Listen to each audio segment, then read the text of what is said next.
अस्सलाम वालेकुम स्टूडेंट्स, क्या हाल है आपके। मेरा नाम है अबरार चौहान। आज हम first year chemistry chapter number 8 में एक्सरसाइज का क्वेश्चन नंबर 7 और क्वेश्चन नंबर 8 करने जा रहे हैं। तो चलते हैं हम लेक्चर की तरफ। Students, we are going to solve question number 7। Question number 7 के पार्ट ए के अंदर हमने रिलेशनशिप डिस्कस करना है केसी और केपी में। ये असल में दो इक्विलिब्रियम कॉन्स्टेंट्स हैं, केसी और केपी। ये equilibrium constant actually different concentration अगर ली जाए तो ये डिफरेंट इक्विलिब्रियम कांस्टेंट्स जनरेट होते हैं। अब सवाल ये है कि हमने इनमें बताना रिलेशन क्या है, तो इससे पहले हमें ये पता होना चाहिए कि ये खुद क्या है, देन हम उसका रिलेशनशिप स्टडी करेंगे। तो पार्ट ए की तरफ चलते हैं हम, सोल्यूशन की तरफ। पार्ट ए का सोल्यूशन। स्टूडेंट देखें, हमारे पास जो इक्वेशन है ना वो ये है कि ए के ए मोल्स बी के बी मोल्स के साथ रिएक्ट करके रिवर्सिबल रिएक्शन के अंदर सी के सी मोल्स बनाते हैं और डी के डी मोल्स बनाते हैं। अगर मैं कंसंट्रेशन लेता हूँ, अगर मैं कंसंट्रेशन के यूनिट्स लेता हूँ मोल पर डी एम क्यूब, मैं कंसंट्रेशन के यूनिट्स क्या ले रहा हूँ, मोल पर डी एम क्यूब। आप इसको यूँ भी लिख सकते हैं, मोल डी एम क्यूब की पावर माइनस में। तो ऐसे यूनिट अगर मैं लूँगा तो इससे जो कांस्टेंट जनरेट होगा वो होगा के सी की वैल्यू को लिखने के लिए हम ऐसा करते हैं, यूज़ करते हैं हमारा इक्वेशन को जो हमें गिवन है। K C is equal to concentration of products ऊपर आएंगी और कंसंट्रेशन ऑफ रिएक्टेंट्स नीचे आएंगे। प्रोडक्ट क्या है, सी और डी, तो सी की कंसंट्रेशन मोल पर डी एम क्यूब में, डी की कंसंट्रेशन मोल पर डी एम क्यूब में, डिवाइडेड बाय ए की कंसंट्रेशन और बी की कंसंट्रेशन। नाउ दिस साइन, ये जो स्क्वायर ब्रैकेट का साइन है, इट इंडिकेट्स के कंसंट्रेशन हमारी मोल पर डी एम क्यूब में। स्टूडेंट, जो पावर्स हैं वो एक्सपोनेंट बनेंगे। देखें, ए के ए मोल्स हैं तो वो ए की पावर बन जाएगा, बी के बी मोल्स, डी के डी मोल्स, सी के सी मोल्स। नाउ दिस इज के सी। कब? जब हमने यूज़ किए हैं यूनिट्स कंसंट्रेशन के मोल पर डी एम क्यूब।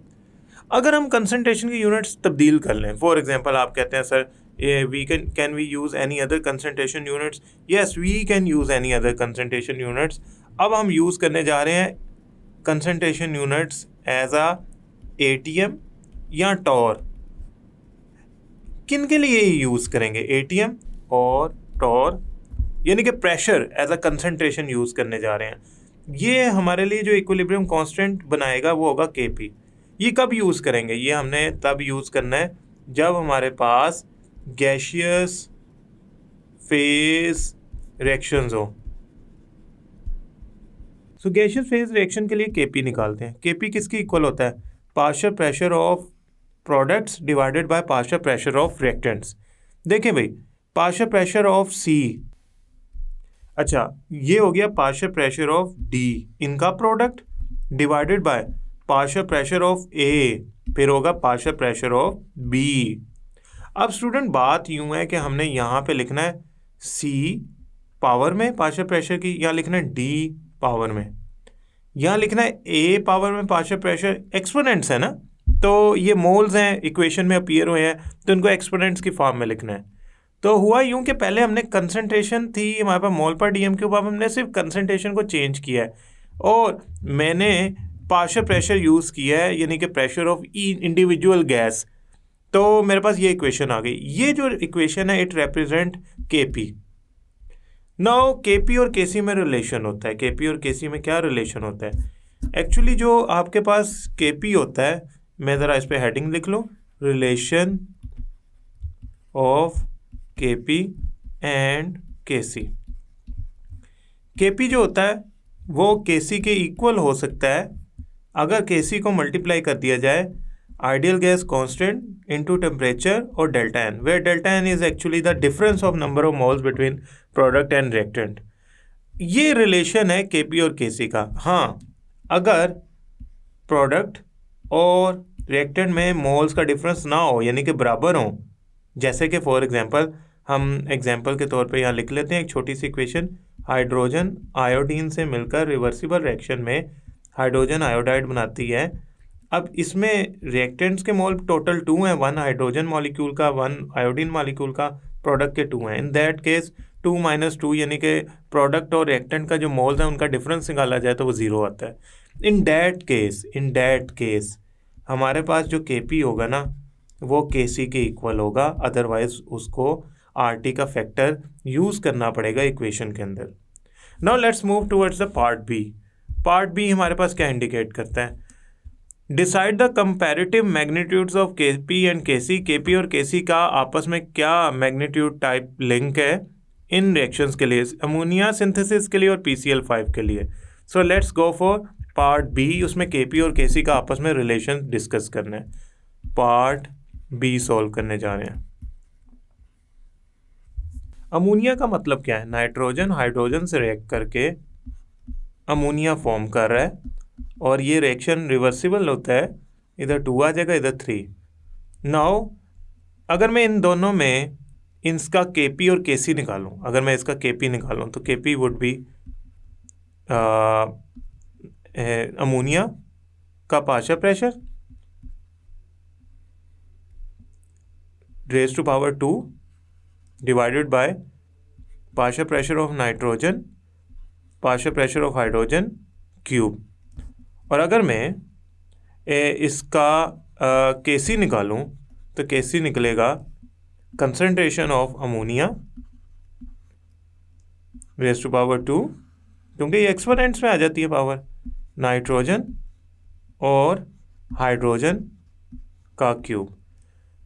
अब मेरे पास जो Kp है वो Kc के इक्वल है और RT इंटू डेल्टा एन के इक्वल है। अब स्टूडेंट बात यूँ है कि डेल्टा एन जो होता है ना वो इक्वल होता है प्रोडक्ट्स के मोल माइनस रिएक्टेंट्स के मोल। तो मैं यहाँ ऐसा करता हूँ, रिएक्टेंट के मोल्स लिख लेता हूँ। अब प्रोडक्ट के मोल्स जो है मेरे पास इस टाइम है 2। मुझे कैसे पता लगा? ये देखें अमोनिया प्रोडक्ट है, 2 मोल्स हैं, तो 2 माइनस रिएक्टेंट के मोल्स कितने हैं? 4। कैसे पता लगा? 3 और 1 नाइट्रोजन के 1 लिखूंगा नाइट्रोजन के साथ, क्योंकि जिसके साथ कुछ नहीं लिखा होता 1 होगा।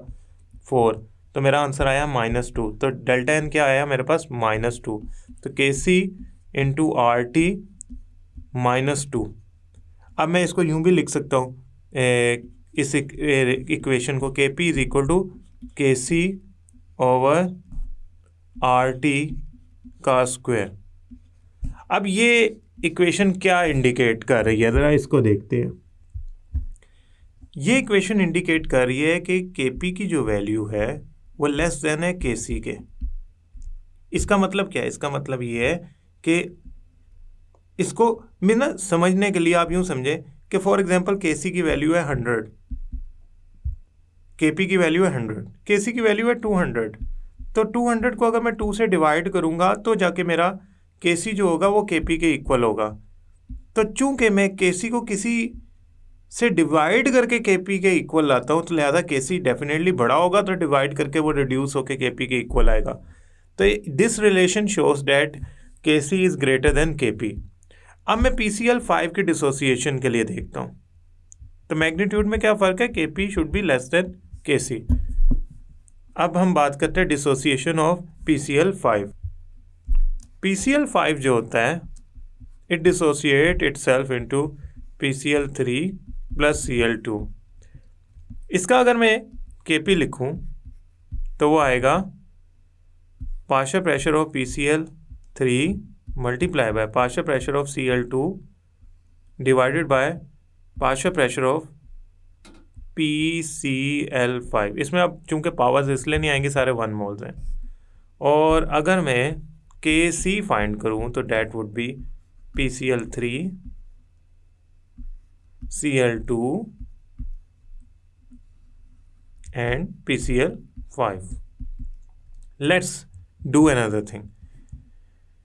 हमारे पास Kp जो है वो Kc के इक्वल है, कब?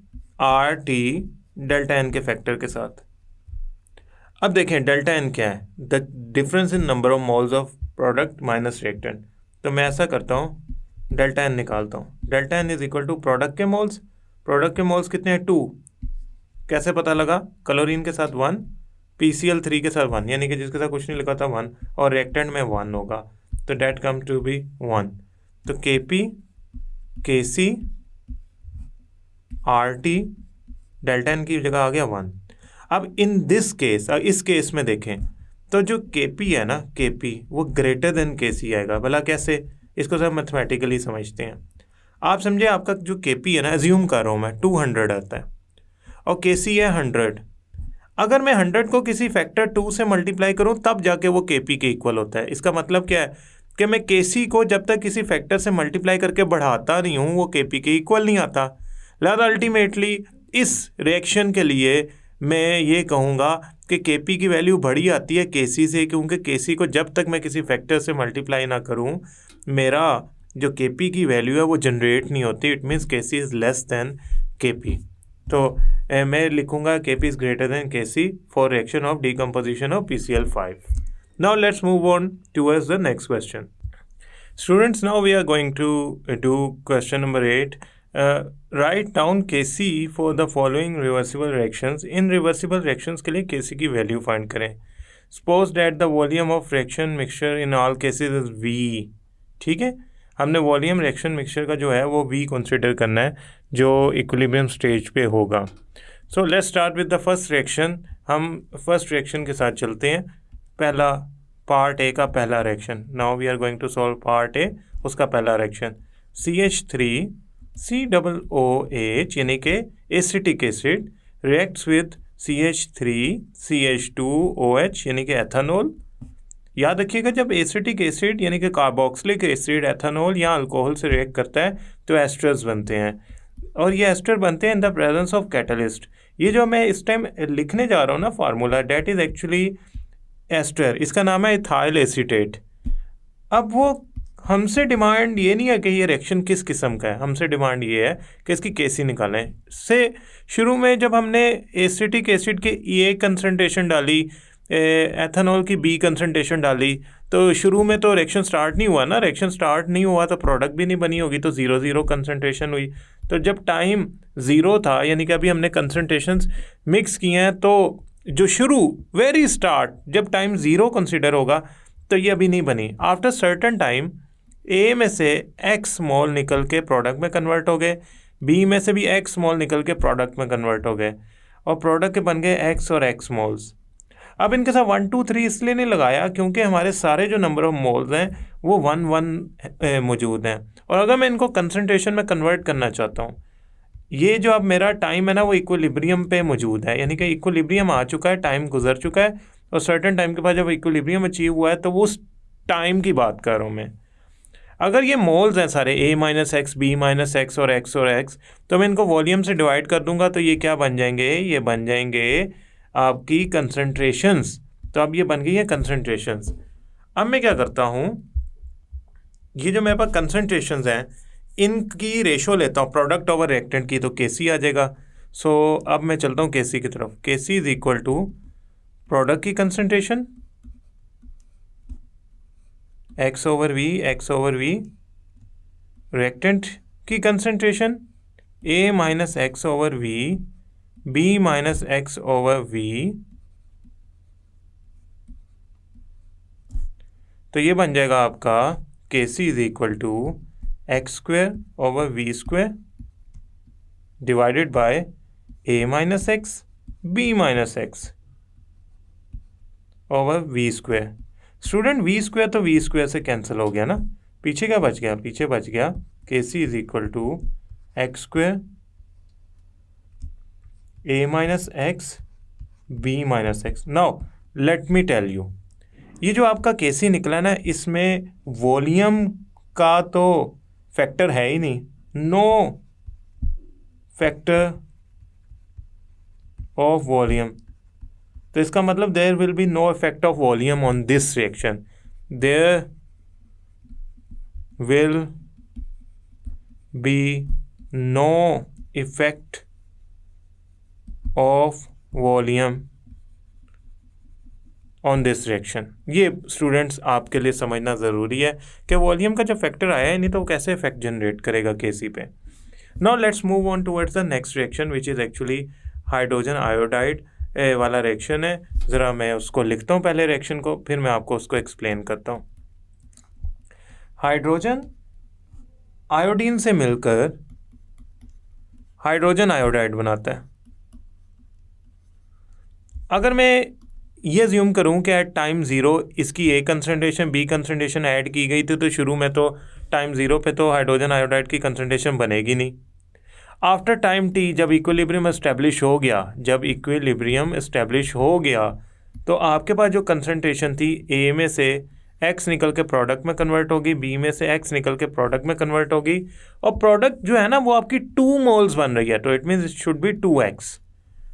अब अगर मैं इसको वॉल्यूम से डिवाइड कर दूं तो ये कंसनट्रेशंस में कन्वर्ट हो जाएगा। नाउ केसी फाइंड करते हैं। The KC is equal to product की कंसनट्रेशन 2x/v का स्क्वायर। मैंने स्क्वायर क्यों लगाया है?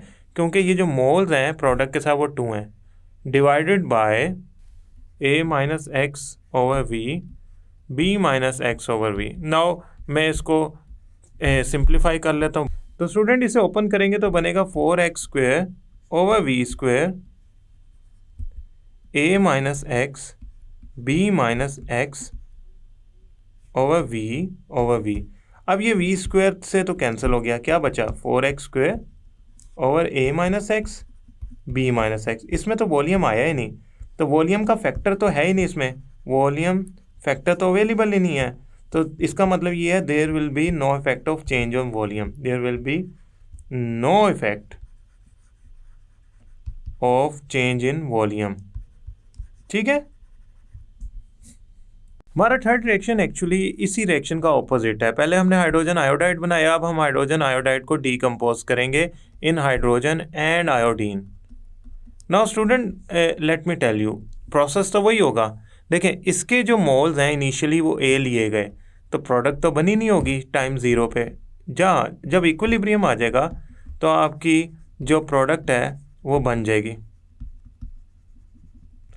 तो ये बन गया। अच्छा अब देखें आप किसके 2 मोल्स जो है ना वो प्रोडक्ट में कन्वर्जन दे रहे हैं, तो इधर हो जाएगा a-2x और ये कितनी बन जाएगी? x और x। अब इसे मैं वॉल्यूम से डिवाइड कर दूंगा तो ये बन जाएगा कंसनट्रेशन। अब अगर मैं इसका केसी फाइंड करता हूँ तो मेरे पास होगा x/v। ठीक है, ये कंसनट्रेशन है, मैं ब्रैकेट्स लगा देता हूँ ताकि आप इसे कंफ्यूज ना करें। कंसनट्रेशन के अंदर मैंने वैल्यू पुट की है, मोल पर dm³ है।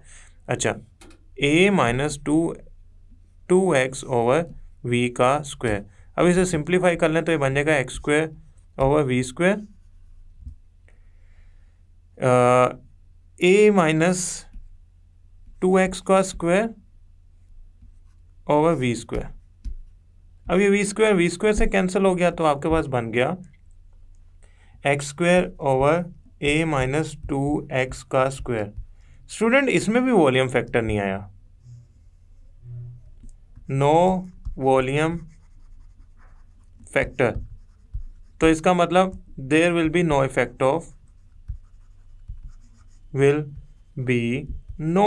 Effect of volume change. Now let's move towards the fourth equation. PCl5 decomposes into PCl3 and Cl2। अच्छा शुरू में इसके A मोल्स ऐड किए गए तो ये ज़ीरो होंगे। After certain time equilibrium establish होने में a-x कन्वर्ट हो जाएगा x और x में। ये टाइम ज़ीरो पे है, ये टाइम जब इक्विलिब्रियम एस्टेब्लिश हो गया आपके पास। अगर मैं वॉल्यूम से डिवाइड कर दूंगा तो ये बन जाएगी concentration. Now KC will become x/v की कंसनट्रेशन, x/v की कंसनट्रेशन यानी कि प्रोडक्ट की x/v कंसनट्रेशन, x/v यानी कि प्रोडक्ट की कंसनट्रेशन डिवाइडेड बाय रिएक्टेंट की कंसनट्रेशन a-x/v। अब इसको अगर मैं सिंप्लीफाई कर लूँ तो ये बन जाएगा x²/v², a-x/v। ना v से कैंसिल हो गया तो आपकी इक्वेशन बन गई केसी के लिए x²/v a-x। Now it includes the factor v, इसमें v फैक्टर इंक्लूडेड है। तो तो वी फैक्टर को किस तरह जस्टिफाई किया जा सकता है ये देखें स्टूडेंट अगर केसी और वॉल्यूम जो है ना वो इस तरह है कि केसी के इक्वालिटी की दूसरी साइड पे वॉल्यूम नीचे आ जाए, जैसा यहाँ नीचे वॉल्यूम आया इक्वेशन के, और यहाँ जो भी इक्वेशन है आपकी वो आ जाए। तो इन दैट सिनेरियो अगर मैं वॉल्यूम इंक्रीज करता हूँ तो उससे जो केसी की वैल्यू है वो इस तरह एडजस्ट होने के लिए प्रोडक्ट इंक्रीज करेगी। यानी कि अगर मैं वॉल्यूम इंक्रीज करता हूँ तो उससे क्या होगा, केसी चेंज होना शुरू हो जाएगा, लेकिन केसी को तो कांस्टेंट रहना चाहिए। तो केसी कांस्टेंट रहने के लिए प्रोडक्ट की कंसंट्रेशन इंक्रीज कर जाएगी to maintain KC as constant. KC को कांस्टेंट करने के लिए जो प्रोडक्ट की कंसंट्रेशन है वो बढ़ जाएगी अगर आपके इक्वेशन के इन्वर्स में वॉल्यूम आ रहा हो। ये ट्रिक है। वैसे अगर आप इसको साइंटिफिकली एक्सप्लेन करेंगे तो वो लॉन्ग क्वेश्चन में मैंने लेक्चर्स के अंदर एक्सप्लेन किया हुआ है कि अगर वॉल्यूम इंक्रीज होता है तो ओवरऑल केसी की वैल्यू डिक्रीज हो जाती है। तो केसी की वैल्यू को इंक्रीज करने के लिए ऊपर मौजूद जो एक्स है इसको भी बढ़ना पड़ता है। तो वॉल्यूम बढ़ने से एक्स को बढ़ना पड़ेगा ताकि केसी की वैल्यू जो है वो कांस्टेंट मेंटेन रहे। तो अभी अपेरेंटली चूंकि हम शॉर्ट क्वेश्चन अटेम्प्ट कर रहे हैं, so we need to know that if we increase the volume the KC value will get disturbed. To maintain the KC value constant the product concentration should increase to nullify the effect of increase in volume to maintain the value of Kc as constant. Now last equation, उसमें देखते हैं कि ये क्या होगा। हमारे पास जो फिफ्थ इक्वेशन है that is actually ammonia N2 plus 3H2 is actually 2NH3। इसमें अगर आप देखें तो इसके ए मोल्स ऐड किए गए, इसके बी शुरू में इसके ज़ीरो होंगे, ए में से एक्स निकल के प्रोडक्ट में कन्वर्ट हो जाएगा, बी में से 3x निकल के प्रोडक्ट में कन्वर्ट हो जाएगा। Now in this reaction it actually the number of moles are produce 2x। ये कब होगा, टाइम जब इक्विलिब्रियम पे आ जाएंगे, और ये टाइम कब होगा, जब ज़ीरो होगा। तो a minus x over v, b minus 3x over v और 2x ये कंसंट्रेशन बन गए। तो यहाँ से केसी क्या आया, केसी आया 2x ओवर v का स्क्वायर,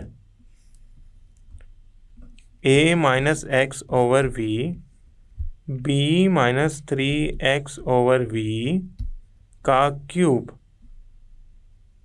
नाउ आगे चलते हैं, केसी किसके इक्वल आया, 2x स्क्वायर 4x स्क्वायर हुआ ओवर v स्क्वायर आ गया,